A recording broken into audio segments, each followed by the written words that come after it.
قالوا لي بلي ناس الغرب كل يوم لازم تحضر في الطاوله تاعهم الحريره، والبارح الوصفه اللي كامل طلبتوها مني وهي الحريره الوهرانيه. السلام عليكم.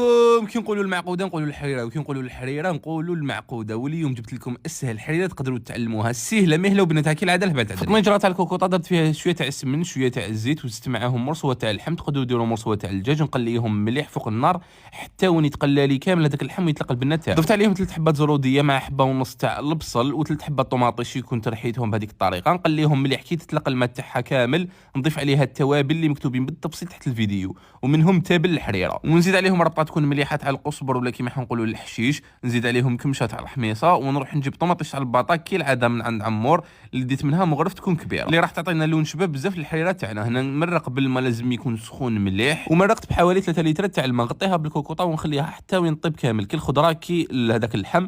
بعدها نصفيها. انا صفيتها بهذه الطريقه خاطش ما عنديش هذيك الرحيوه تاع زمان، كنت نحيت هذاك اللحم والقزبر. هذيك الخضره كنت ضفت عليها زوج مغرارف يكونوا كبار تاع المرقه وميكسيتها بالميكسور. هنايا ديت غراف كبير تاع المرقه، زدت عليه مغرف كبيره تاع الفارينه، وزدت عليها مغرف صغيره تاع تابل الحريره. هاي ليك المرقه تاعي حطيتها فوق النار بدات تغلي. هنا كنت نفخت من قبل، نفخته مليح في الماء. هذا الدشيشه واللي هو المرمز وماشي الفريك، هذا يديروه في الحريره. نضيف هذيك الخضره اللي كنا ميكسيناها، وزيدوا داك المزيج تاع الفارينه مع المرقه وهذاك اللحم اللي كان طاب وفتتنا. وفي الاخر ضيفوا كميه تكون مليحه تاع الحشيش مقطع وخلوها تكمل طيب، وهذاك المرمز يطيب وبصحتكم.